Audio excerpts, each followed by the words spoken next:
All right, we are going to get to foreign hotspots in a few moments, but the next segment is fitness to be president of the United States. Mr. Trump, at the last debate, you said your talk about grabbing women was just that, talk, and that you'd never actually done it. And since then, as we all know, 9 women have come forward and said that you either groped them or kissed them without their consent. Why would so many different women from so many different circumstances over so many different years, why would they all in this last couple of weeks make up, you deny this, why would they all make up these stories? And since this is a question for both of you, Secretary Clinton, Mr. Trump says what your husband did and that you defended was even worse. Mr. Trump, you go first. Well, first of all, those stories have been largely debunked. Those people, I don't know those people. I have a feeling how they came. I believe it was her campaign that did it. Just like if you look at what came out today on the clips, where I was wondering what happened with my rally in Chicago and other rallies where we had such violence. She's the one in Obama that caused the violence. They hired people, they paid them $1,500, and they're on tape saying, be violent, cause fights, do bad things. I would say the only way, because those stories are all totally false, I have to say that. And I didn't even apologize to my wife, who's sitting right here, because I didn't do anything. I didn't know any of these women. I didn't see these women. These women, the woman on the plane, the woman, I think they want either fame or her campaign did it. And I think it's her campaign, because when I saw what they did, which is a criminal act, by the way, where they're telling people to go out and start fistfights and start violence. And I'll tell you what, in particular in Chicago, people were hurt and people could have been killed in that riot. And that was now all on tape, started by her. I believe, Chris, that she got these people to step forward. If it wasn't, they get their 10 minutes of fame. But they were all totally, it was all fiction. It was lies and it was fiction. Well, Secretary Clinton. At the last debate, we heard Donald talking about what he did to women. And after that, a number of women have come forward saying that's exactly what he did to them. Now, what was his response? Well, he held a number of big rallies where he said that he could not possibly have done those things to those women because they were not attractive enough for them to be assaulted. I did not say that. In fact, he went on to say... Her 2 minutes, sir, her 2 minutes. But did not say that. It's her 2 minutes. He went on to say, look at her. I don't think so. About another woman, he said, that wouldn't be my first choice. He attacked the woman reporter writing the story, called her disgusting, as he has called a number of women during this campaign. You know, Donald thinks belittling women makes him bigger. He goes after their dignity, their self-worth, and I don't think there is a woman anywhere who doesn't know what that feels like. So we now know what Donald thinks and what he says and how he acts toward women. That's who Donald is. I think it's really up to all of us to demonstrate who we are and who our country is, and to stand up and be very clear about what we expect from our next president, how we want to bring our country together, where we don't want to have the kind of pitting of people one against the other, where instead we celebrate our diversity, we lift people up, and we make our country even greater. America is great because America is good. And it really is up to all of us to make that true now and in the future, and particularly for our children and our grandchildren. Mr. Trump. Nobody has more respect for women than I do. Nobody. Nobody has more respect. Please, everybody. And frankly, those stories have been largely debunked. And I really want to just talk about something slightly different. She mentions this, which is all fiction, all fictionalized, probably or possibly started by her and her very sleazy campaign. But I will tell you, what isn't fictionalized are her emails, where she destroyed 33,000 emails criminally, after getting a subpoena from the United States Congress. What happened to the FBI? I don't know. We have a great general, four-star general, today, you read it in all the papers, going to potentially serve 5 years in jail for lying to the FBI. One lie.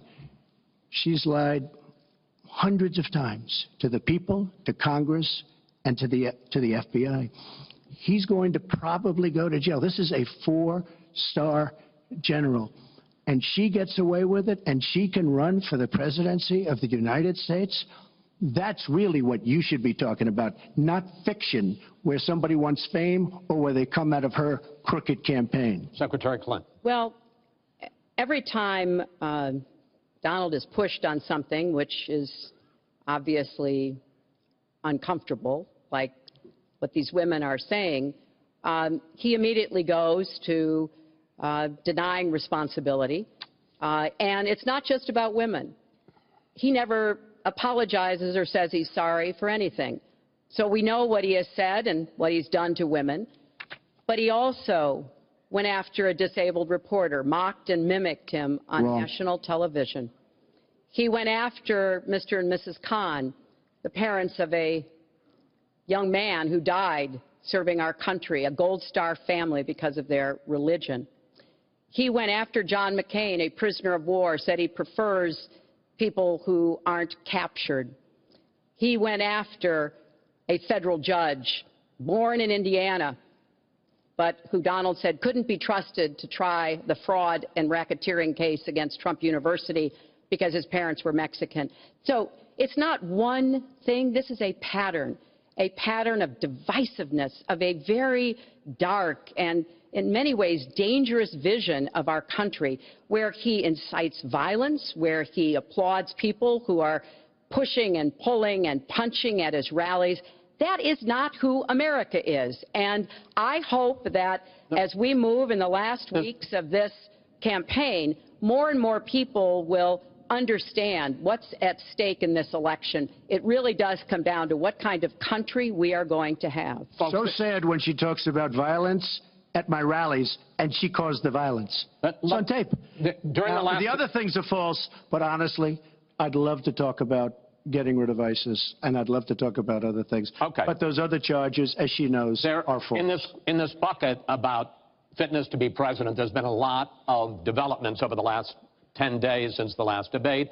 I'd like to ask you about them. These are questions that the American people have. Secretary Clinton, during your 2009 Senate confirmation hearing, you promised to avoid even the appearance of a conflict of interest with your dealing with the Clinton Foundation while you were Secretary of State. But emails show that donors got special access to you.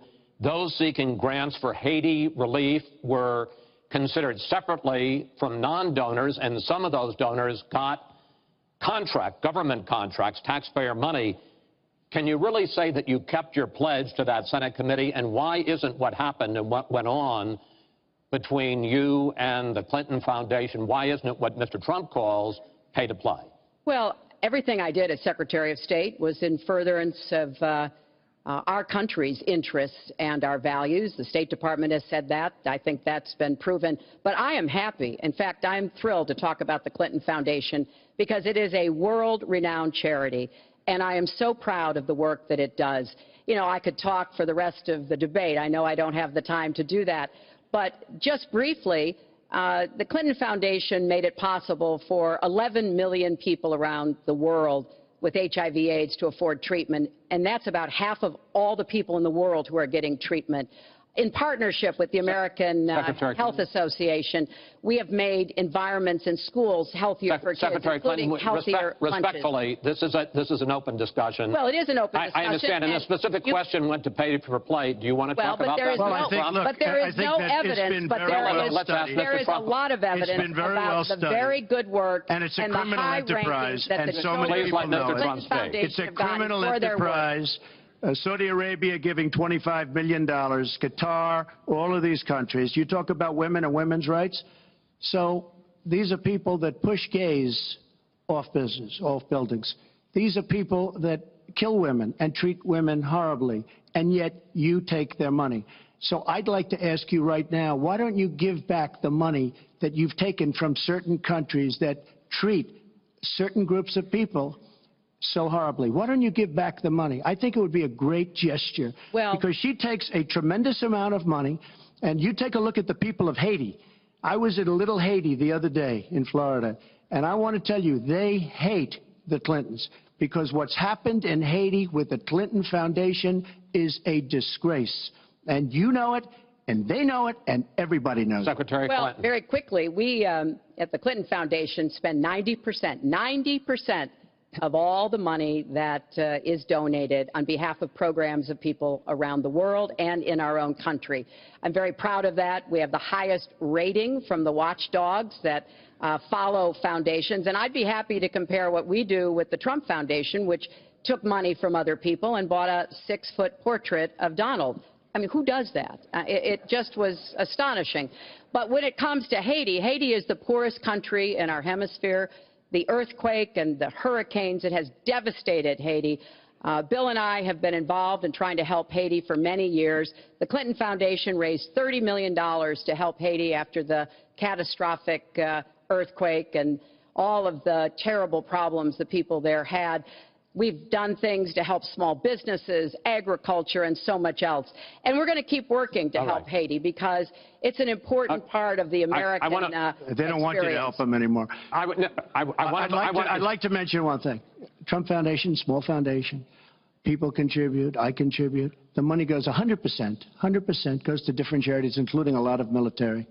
I don't get anything. I don't buy boats. I don't buy planes. What happens is the money goes out. Wasn't some of the money used to settle your lawsuit, sir? No, it was. We put up the American flag, and that's it. They put up the American flag. We fought for the right in Palm Beach to put up the American flag. There was a penalty that was imposed by Palm Beach County, and the money came from your foundation. And by the way, the money, instead of Mar-a-Lago the money yourself, went sir. to Fisher House, where they build houses. The money that you're talking about went to Fisher House, where they build houses for veterans and disabled. I want to get into one last... But of course, there's no way we can know whether any of that is true because he hasn't released his tax returns. He is the first candidate ever to run for president in the last 40-plus years who has not released his tax returns. So everything he says about charity or anything else, we can't prove it. You can look at our tax returns. We've got them all out there. But what is really troubling is that we learned in the last debate he has not paid a penny in federal income tax.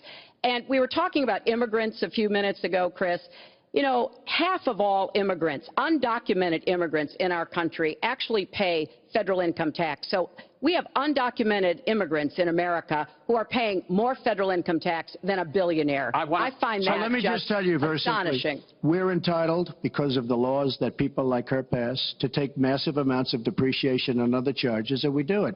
And all of her donors, just about all of them, I know Buffett took hundreds of millions of dollars, George Soros, took hundreds of millions of dollars. Let me just explain. All of her donors, most of her donors have done the same thing as I did. Okay. And you know what you should have done? Folks, we heard and this. you know, Hillary, what you should have done? You should have changed the law when you were a United States Senator. If you don't like it. Yeah. Because your donors and your special interests are doing the same thing as I do, except even more so. Well, you should have changed the law, but you won't change the law because you take in so much money. I mean, I sat in my apartment today on a very beautiful hotel down the street, known as Made with Chinese steel. But I will tell you, I sat there watching ad after ad after ad, false ad, all paid for by your friends on Wall Street that gave so much money because they know you're going to protect them, and frankly, you should have changed the laws. If you don't like what I did, you should have changed the laws. Mr. Trump, I want to ask you about one last question in this topic.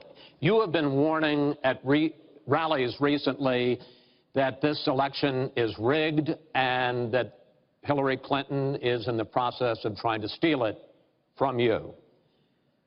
Your running mate, Governor Pence, pledged on Sunday that he and you, his words, will absolutely accept the result of this election. Today, your daughter Ivanka said the same thing. I want to ask you here on the stage tonight, do you make the same commitment that you will absolutely, sir, that you will absolutely accept the result of this election? I will look at it at the time. I'm not looking at anything now. I'll look at it at the time. What I've seen is so bad.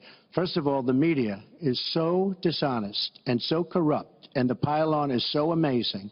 The New York Times actually wrote an article about it that they don't even care. It's so dishonest, and they've poisoned the minds of the voters. But unfortunately for them, I think the voters are seeing through it. I think they're going to see through it. We'll find out on November 8th, but I think they're going to see through it. But, sir, there's if you look, excuse me, Chris, if you look at your voter rolls, you will see millions of people that are registered to vote. Millions. This isn't coming from me. This is coming from Pew Report and other places. Millions of people that are registered to vote that shouldn't be registered to vote. So let me just give you one other thing. So I talk about the corrupt media. I talk about the millions of people. Tell you one other thing. She shouldn't be allowed to run. She's guilty of a very, very serious crime. She should not be allowed to run. And just in that respect, I say it's rigged. Because she should never, Chris, she should never have been allowed to run for the presidency based on what she did with emails and so many other things. But, sir, there is a tradition in this country. In fact, one of the prides of this country is the peaceful transition of power, and that no matter how hard-fought a campaign is, that at the end of the campaign, that the loser concedes to the winner. Not saying that you're necessarily going to be the loser or the winner, but that the loser concedes to the winner and that the country comes together in part for the good of the country. Are you saying you're not prepared now to commit to that principle? What I'm saying is that I will tell you at the time. I'll keep you in suspense. Well, okay? Chris, let me respond to that because that's horrifying. You know, every time Donald thinks things are not going in his direction, he claims whatever it is rigged against him. The FBI conducted a year-long investigation into my emails. They concluded there was no case. He said the FBI was rigged. He lost the Iowa caucus. He lost the Wisconsin primary. He said the Republican primary was rigged against him. Then Trump University gets sued for fraud and racketeering. He claims the court system and the federal judge is rigged against him. There was even a time when he didn't get an Emmy for his TV program 3 years in a row, and he started tweeting that the Emmys were rigged against him. Should have gotten it. This is a mindset. This is how Donald thinks. And it's funny, but it's also really troubling. Okay. Now, that is not the way our democracy works. We've been around for 240 years. We've had free and fair elections. We've accepted the outcomes when we may not have liked them.